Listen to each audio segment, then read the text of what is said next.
than Chris. He has taken Longhorn Nation to a new level.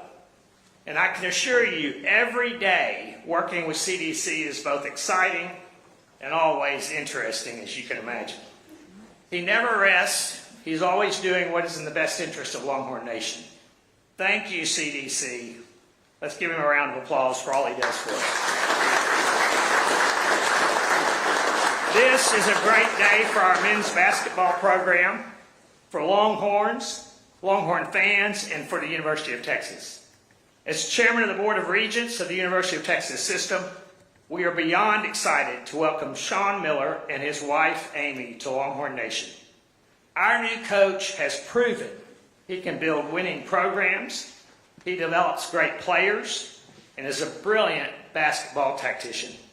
Anyone who has watched his previous teams has seen that they were extremely well coached, they won at the highest level, they made deep runs in the NCAA tournament, and they play an exciting brand of basketball.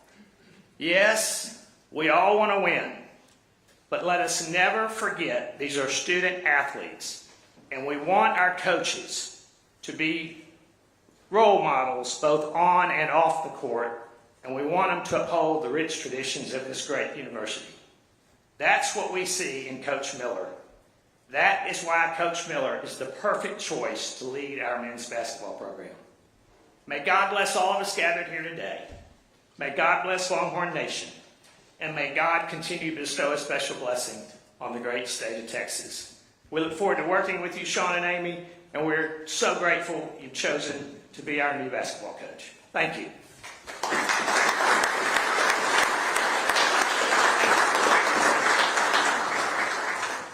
Thank you all. I'm Jim Davis, the interim president. I want to start by thanking our chairman of the Board of Regents. It is impossible to overstate the importance and support we get from our Board of Regents at this university.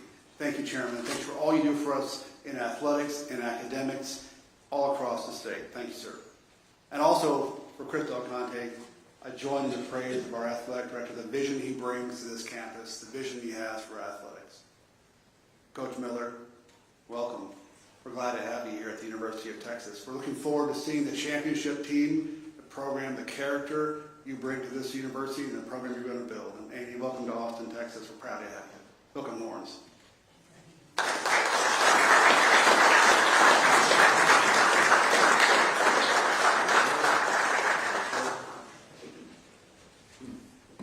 Hi, everybody. It is fitting that we're having this press conference in the Hall of Fame. I think when you walk in the front doors, it says the eyes of Texas are upon you. When you're sitting here and you see all the championship trophies that we've won, and we have a saying around here, the winning traditions of the University of Texas shall not be entrusted to the timid nor the weak. That's how we're judged at this institution. We have incredible coaches here. I look out in the audience, such accomplished coaches, and I can't thank you enough for taking on this challenge at the University of Texas and for you all being here to celebrate what we're all about. We're all about bringing championship coaches to the University of Texas. Before I make my remarks on Sean, I just want to make sure that everyone understands that there's not a decision that's made at the University of Texas that is not involving our relationships with Kevin Altai and President Davis. Every decision we make, we constantly talk about what is right for Texas. What is the standard we're trying to achieve across the board? And knowing that the brand of Texas is first and foremost the most important thing that we represent. We all represent that. And it is a great day for the University of Texas, but for your leadership and your steadfast friendship, two of you throughout this time period, but more importantly throughout this entire time, has been incredible. Hey, Coach Sarkeesian, hi buddy. By the way, I found your doppelganger. If you guys know, you guys look a lot alike. It's pretty hilarious. But when you think about who we attract at the university, it is because of your leadership. And President Davis, during this incredible time when we had a transition, Chairman Altai, you steadied the ship and said, we got the guy. I'm so glad to be serving you, and I'm glad that every time there's rocky roads, you step up and say, we got this, and it's incredible for your leadership. During this process, I just want to give a shout out to Sean Eichhorst, Sarah Baumgartner, Chris Blonsky. You guys have been really the backbone of every conversation we make and decisions that we are making. When we were making this difficult decision, And I want to echo my remarks to Rodney. Did an amazing job under such tough conditions. Such tough conditions. And he came and did yeoman's job. To our players that are here, you guys represent the University of Texas in such incredible manner. You guys are amazing people, young people. And Rodney and his entire staff did an incredible job. But when we are looking to make a change, the conversations were where we are going to go, what we needed. And I know the coaches that we've attracted here, we looked at, have they competed for championships? Have they done the things that they built the program that we know that when they come to Texas with who we are, that our goal is to put up another trophy here. We want to win championships at the University of Texas in all our sports. And when we started to make a change, we had a deep dive conversations about who fits this. Because Texas isn't for everybody. We know that. You know, when we say the eyes of Texas are upon you, what does that mean? It means, are we living up to the standard that we set forth? And we start to look at the landscape. Who's won at the highest level? When you talk about Coach Miller, he has a 700 winning percentage. Been to 4 Elite Eights, been to 8 Sweet 16s. Built a team that was unbelievable history and tradition. Yet, when he left Arizona, he went to Xavier. They had not been in the tournament in 4 years. They were downtrodden. Sweet 16 immediately. Went to tournament appearances in 3 years. You start to think, that's a coach. Competed at the highest level. Won at the highest level. And took a program on its way down and said, here you go. And we did a thorough background check for all media that is here. And went through a thorough background check and said, wait a minute. You know, all of us in life has looked what has happened in our journey. And in that journey, there's a bump in the road that you'll say, this bump in the road. And for us, when we did a thorough investigation, that there was not one NC2A report that was found. There was nothing in his background that said this guy is not prepared for this institution, not prepared for this opportunity. Yet, we're always judged in public court of opinion. But when I found and had my conversation with Coach Miller and his wife, I found a hungry dog. A dog that's ready to compete at the highest level, wants a chance to win a championship, has honed his offensive and defensive skills for this opportunity. He came for this job with the mindset that I want to take Texas basketball to its rightful place. He's been there. He has pelts on the wall that says this is the journey we need to take. No different than the coaches we hired with Coach Schaefer, Coach Schlossnagle. I see Angie there. I see Jared here. Incredible coaches are in this room. Coach Schaefer, you're on a run, my man. I see you back there, buddy. Coaches that constantly adhere to the standard. That's what we are looking for. I am so proud today to introduce to you our new head men's basketball coach, Sean Miller and his wife, Amy. Come on, Sean.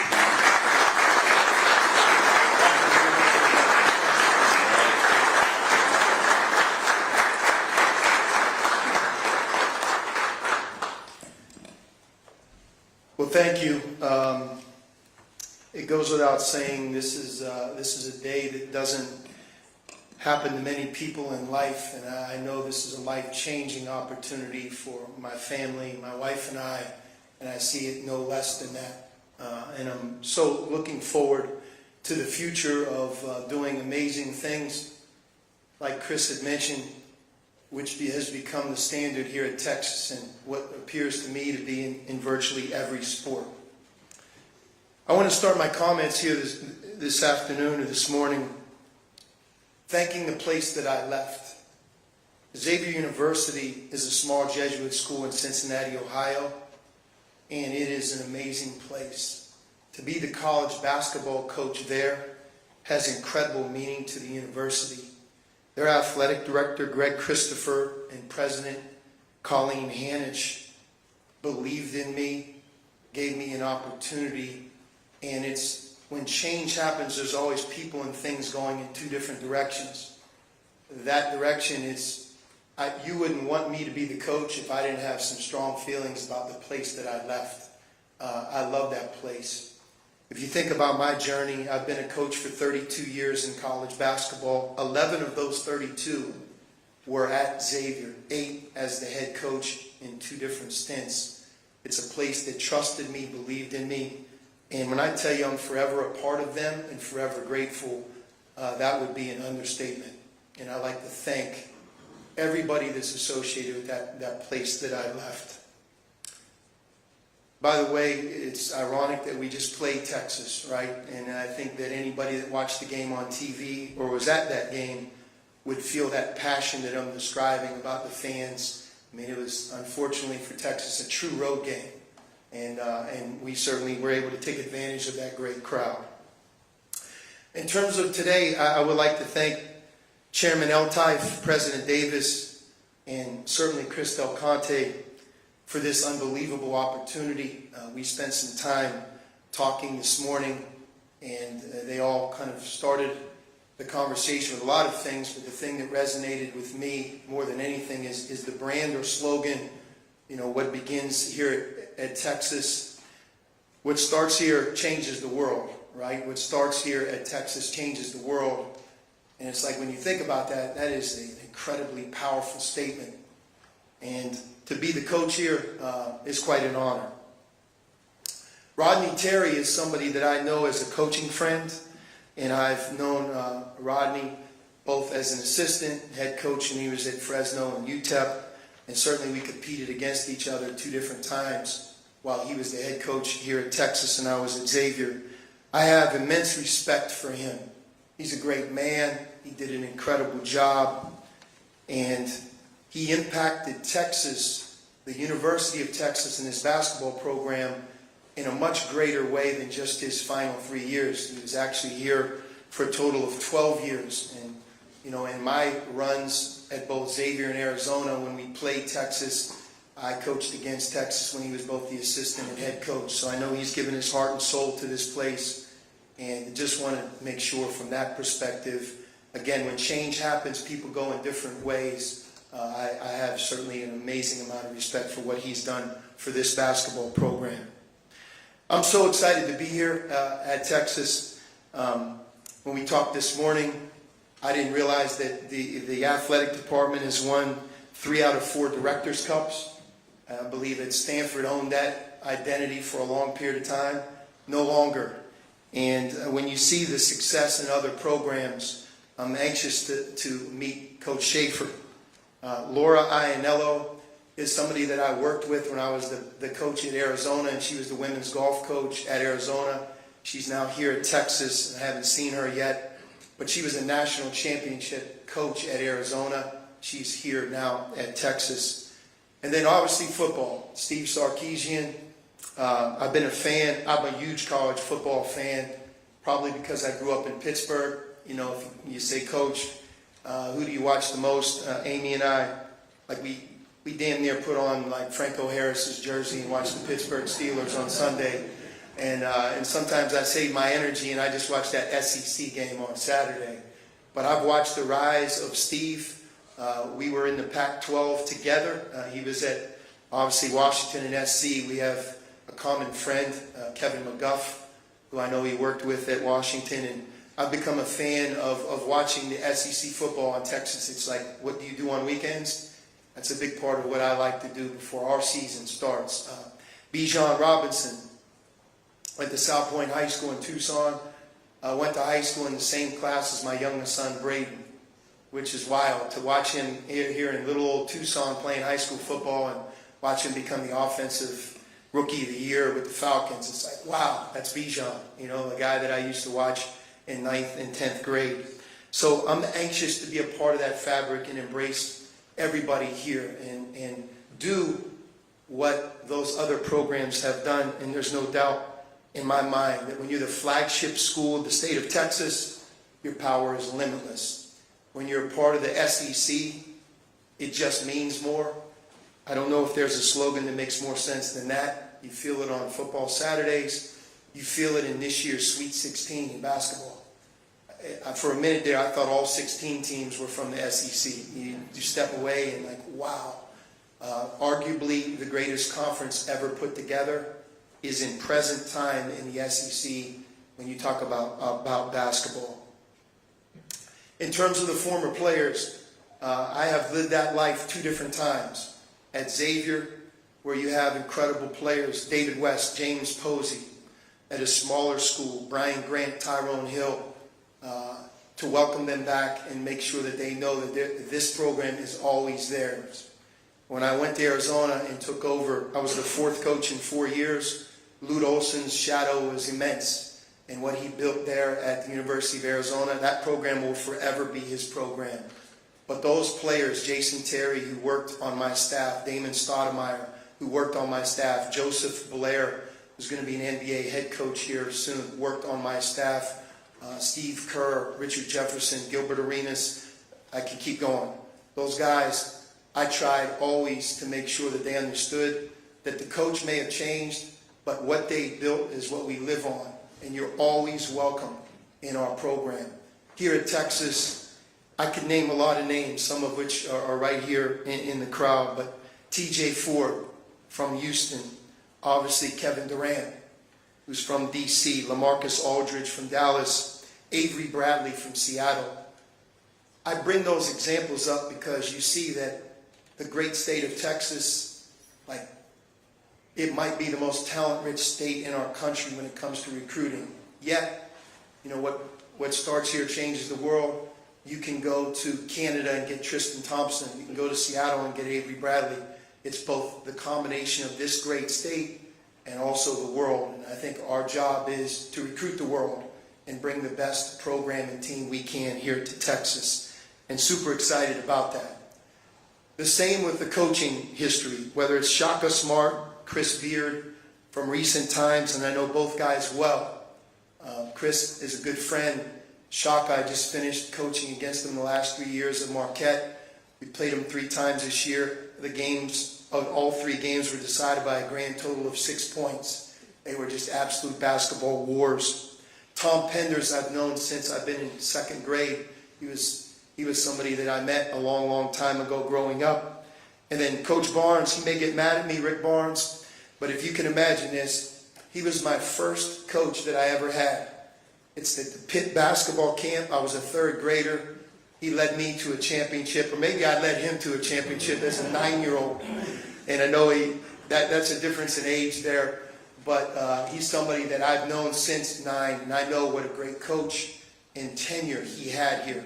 We competed against him, and I think what he's doing at the University of Tennessee, it really speaks volumes to the great coach that he is. I also have an amazing, unique track record with Texas. You know, everybody will remember the last 2 times. Think about it, a Sweet 16 matchup in which Texas beat Xavier at UD Arena, which just happened a couple weeks ago, which was an incredible game. Could have gone either way 10 times over. I don't know if people in here remember, but there was a game that meant the Sweet 16. There was arguably a 5-second count that impacted the game. I thought it was one of the best calls in the NCAA tournament history. If you don't know what I'm talking about, look it up. You'll know what I mean. But I had a guy named Derek Williams, which arguably became the greatest player in that NCAA tournament, was the number 2 pick in the draft. And obviously Jordan Hamilton, I think, took a charge on the last play. I don't know if Jordan was used to taking charges, but an and-1 won the game, and it led us to a Sweet 16. And then if you go all the way back, Sweet 16, when I was an assistant coach in the Atlanta Georgia Dome, in which we won. I was at Xavier then. We went on to lose to Duke. As a player, I played in the preseason NIT against Coach Penders in New York City. So you think about that, that's almost a lifetime of experiences. And I'm glad that I have the opportunity now to wear this burnt orange in Coach Texas.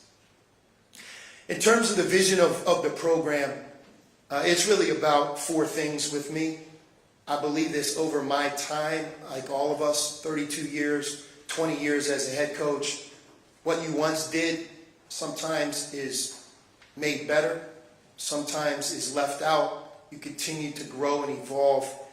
And I believe I've really grown and evolved a lot, even over the last 4 or 5 years, both on and off the court as a coach.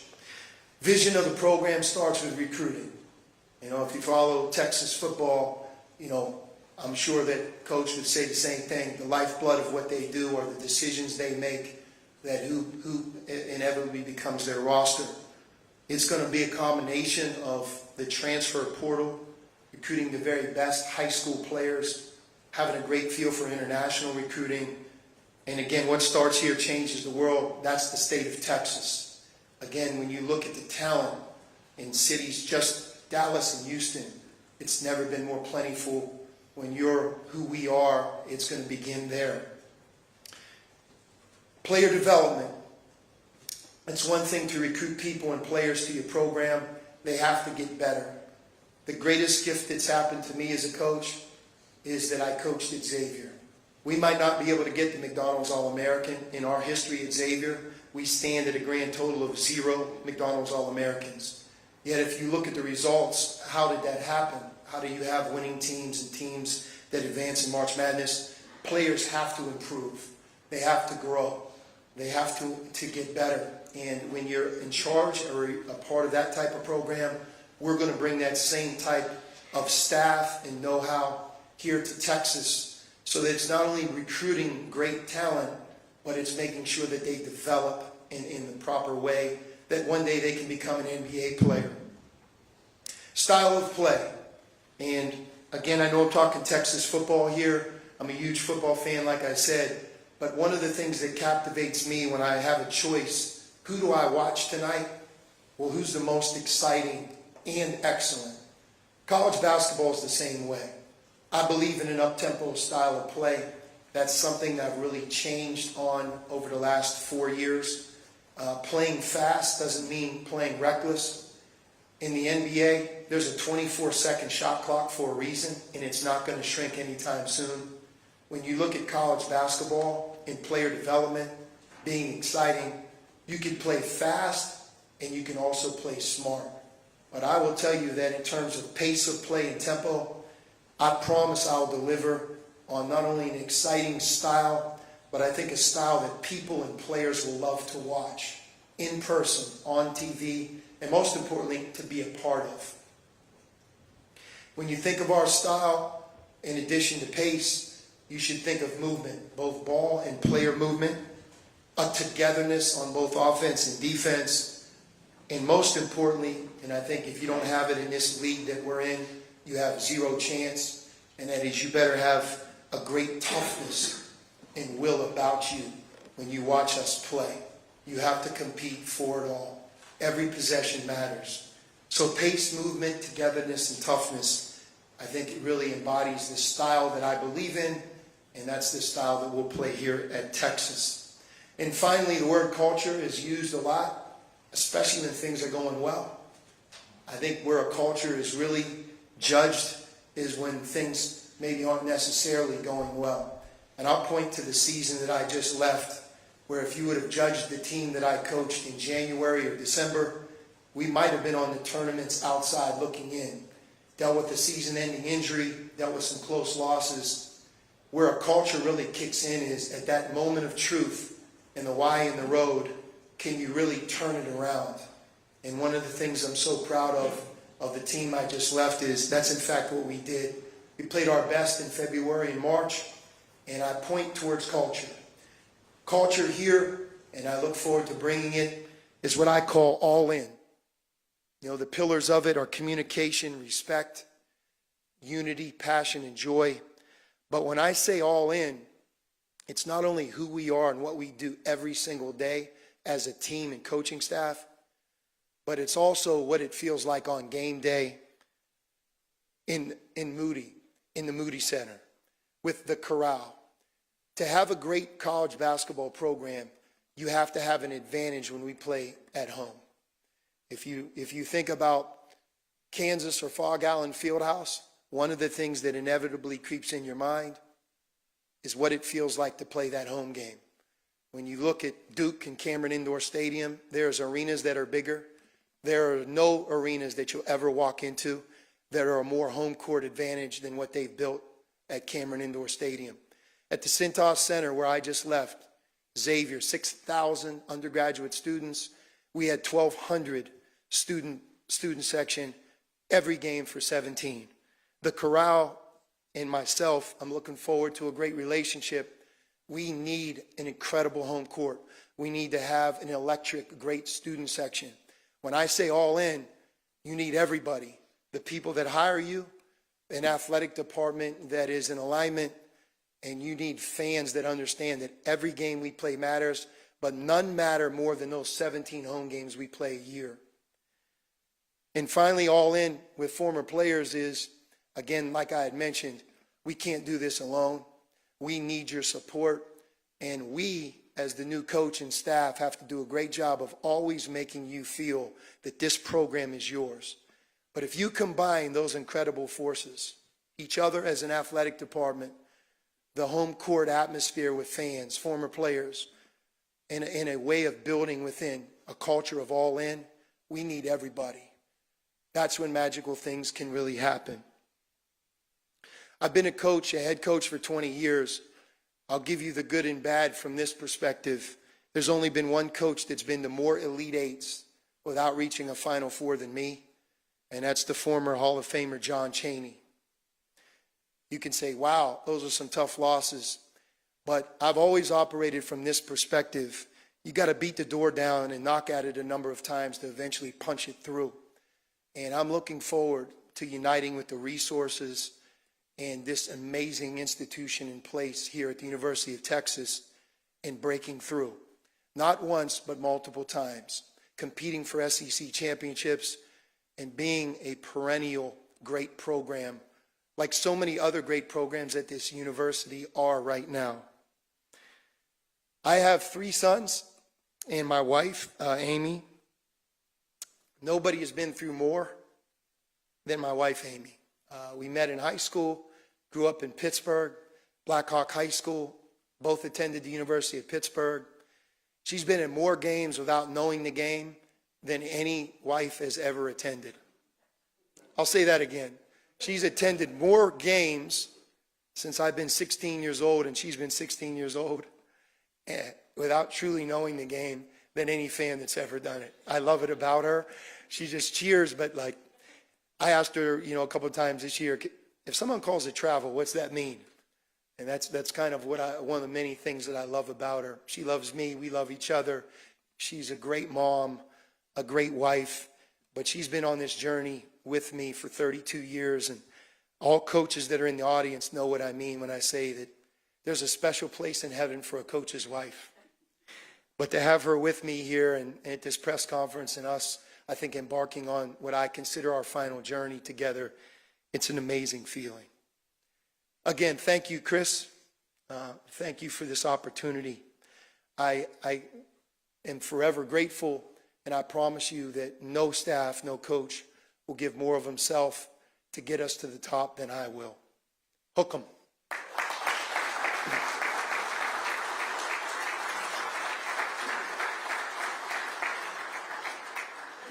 Media, raise hands, please. Well, Mike Holders, Abby's on my right-hand side. That's right here. Questions here for Chris, Bob? Go ahead, please. Sean, Bob Ballou, CBS Austin. How you doing? Welcome to Austin. You mentioned it, the trips to the Elite Eight with no trip to the Final Four.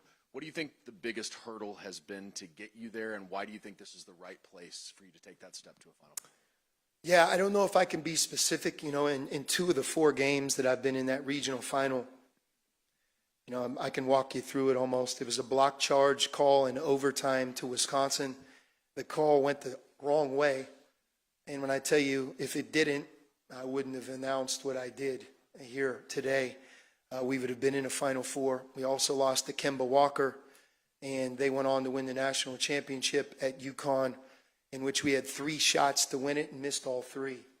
So I don't know if it's necessarily you didn't have this and now you do, but it begins and ends with what I said when I talked about the vision of the program. You have to have elite talent. It has to have a roster filled of people that are playing for the win, not just for their own personal glory. And it takes a little bit of good fortune in this great tournament. We just lived it. Against Texas, at Xavier, at UD Arena, we couldn't miss. Against Illinois, 3 days later, they couldn't miss. And as I try to judge what we did or didn't do well in both games, You know, it's not a 7-game series in March Madness, and you see that. It's what captivates the world and makes that tournament so special. But if you put yourself in a position to have great resources from a great conference, and you have a chance to have the most talent, I think you give yourself the best chance to keep getting there, and as you do, one day it'll happen. Hey, Sean, Cedric Golden, Austin American Statesman. You haven't been to the Final Four in Texas. Has been chasing one since '03. Do you think those stars are aligned, and was that part of your conversations with Mr. Del Conte? Yeah, it has. You know, I know certainly from my perspective, hungry to get there. And I'll also tell you, I know this place is hungry to get back there and compete and win a national championship. But I think when you look at the 20-year period of time for me, I'll point you to an 8-year window. And it didn't just happen at one place. In an 8-year window, we went to 4 Elite Eights. And when you look at the 4 Elite Eights, 6 of those 8 years, we went to 2 other Sweet 16s. So I think when you're in that cycle and you can keep getting to that second round, inevitably it will happen, whether that's talking about Texas basketball or a coach himself. And I think that sustained excellence is something that you work towards improving. There are some things that I also believe that you change as a coach that can help you do better. You know, I think one of the things for me offensively, to play a faster brand of basketball, I think gives us an even better opportunity to get to that final prize. And there's a lot of layers to that. I just believe that's how the game's played today. Josh Newman from LoneStarLive.com. Sean, how much struggle was there in trying to decide whether or not to leave Xavier for a second time? And ultimately, what was the tipping point that brought you here? Well, it was a major struggle for me on one sense, and that has nothing to do with the great place that I'm standing at right now. It's, you know, it tugs at your heart when people believe in you and you've been at a place for 8 years as the head coach, 11 years, like I had mentioned. You have family and friends, and you become tied to so many of those teams and players and moments. And so much of it is doing more with less at a place like that. And there's a lot of pride that starts to become a part of who you are when you're in that. And, you know, at the end of the day, this is a life-changing opportunity for me and my family. And I believe that it gives us the best opportunity to compete and win for national championships. The world of college sports has flipped upside down over the last 3 to 5 years, but no more sport than in college basketball. And when you think of the SEC 10 years ago or 5 years ago in the sport of basketball, and you look at this year, there's a huge difference. There's a huge difference in the talent, the parity, the coaches, and I think to have the opportunity to compete against the best can bring out the best in you, and that was a big part of this. Thomas Jones, Austin American Statesman. Sean, what do you see the role of a general manager in this era of college basketball, and do you have someone in mind? And then a second question, what do you know about NIL funding for Texas basketball, and what can you as a head coach do to increase that engagement? Yeah, first, just not only the general manager question, but the staff. You know, I'm taking a deep breath and obviously trying to put the best staff that I possibly can put together. There's a great group of people that I have at Xavier, which a number will come with me. And then I'm also realistic in understanding that here at the University of Texas, having people that are a part of this great state, that have a history and tradition and the know-how, whether it be in recruiting or growing up, living, playing at the University of Texas. So I'm just anxious to not take my time because we don't have time, but to certainly not rush into any decision and make sure that as I learn what's best here, that I make those choices. Clearly that position, though, that you asked a question about, I think is incredibly important to the future of college basketball and in any program that's trying to do what we're going to try and do. Eric Henry, 24/7 Sports. Sean, I'll kind of piggyback off of Thomas's question. From your vantage point as a coach, how crucial is NIL to competing at an elite level? And the second part of that, what assurances from Chris Del Conte have you been given that Texas will compete at that level when it comes to NIL? I don't have any concerns about whether we'll have the resources or the ability in the NIL space. I mean, this is the University of Texas, and, when you try to compete for a Final Four national championship, it has to be synonymous with being able to match up in that space that you're talking about. I will also tell you this, though, that the place itself is still the most important. There are young people that want a great education. There are young people that want to play in a conference that's never been ever stronger in any sport, the SEC. There are people that want to come to the University of Texas because of the great tradition and history, want to play in a style of play and have the resources to grow and become the best they can be. All that is still very, very important. And to your actual questions, that no longer stands alone, though. It has to be matched with the know-how and understanding that without name, image, and likeness and a plan to compete against the best, you can only go so far. But when those two forces are matched, I believe that great things happen, and I also believe that will happen here. Hey, Sean. So the biggest difference between you and other coaches that Texas has had is your style is different. There have been a lot of defensive-minded coaches, but you're more of an offensive-minded guy. You're up-tempo, and the last guy who was like that sort of was Tom Penders. What did the fact that other SEC programs like Alabama and Kentucky are running these up-tempo offenses, does that give you confidence that your system's going to work as well, or did you have that confidence going in regardless? I have the confidence regardless. Certainly recognize there's a number of programs in the SEC that are playing a style that is unique, using the three-point shot more than ever before, playing at a pace that maybe the great teams of the past didn't necessarily play as fast. But that's what I believe in. But I do want to say this. There's no way you can do it by scoring and outscoring people in college basketball. The defense is so much a part of the talent that you have. When you think of basketball, people think of talent on the offensive end. I can make the case the talent, size, quickness, shot blocking, positional height. That right there impacts the defensive side of the ball perhaps even more. Here, you have to be great at both. If you would have asked me the question you asked 5 years ago, someone would have acted like you don't know what you're talking about. I would have been known as a defensive coach at Arizona. But you have to blend both. I think you have to adapt and adjust to the new way. And, what once was is no longer. But I want our program to be known that when you play against us, we have a certain togetherness and toughness on defense that you can certainly look at as part of the identity of our program. The thing about basketball that's so unique is players have to do both. You're not a defensive or just offensive, and two-way players is something in recruiting you have to covet at a place like Texas. Kirk Bowles from the Houston Chronicle. Welcome, Sean. I wonder if any of your players are going to come with you from Xavier, and do you almost have to lean more into the portal than high school players that stay old? Yeah, I can't really answer the first part. Obviously I have amazing loyalty to Xavier, and all of those kids have choices, and no different than the young players and the people that are returning here at Texas.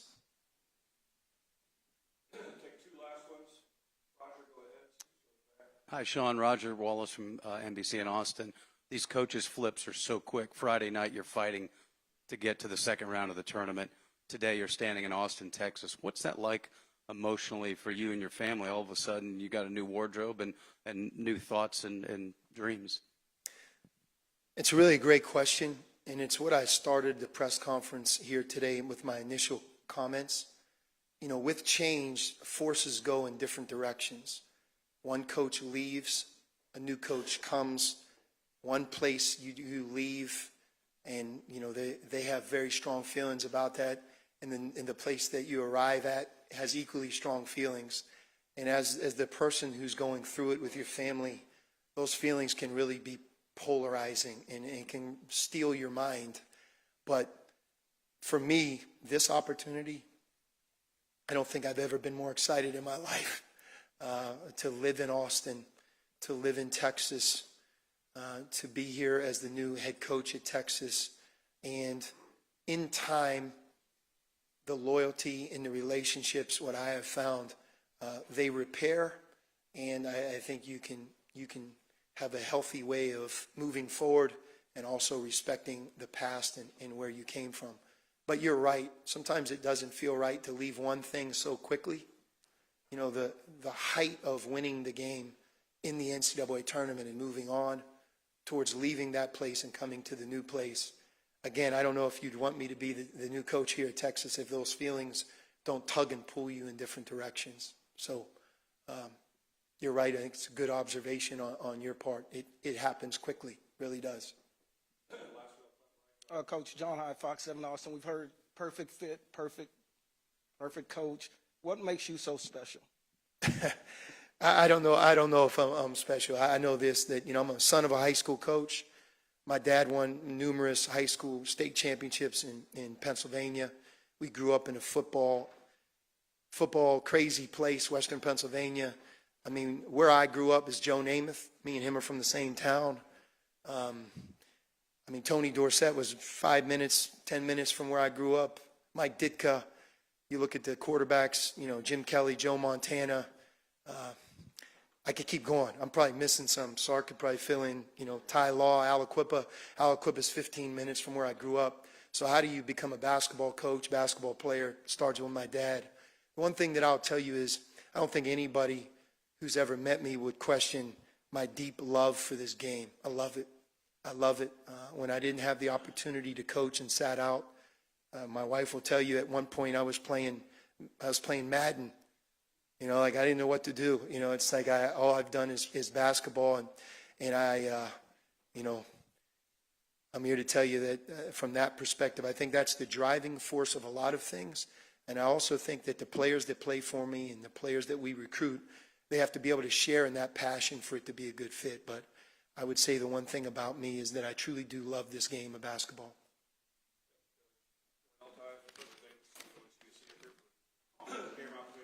Cameras, video.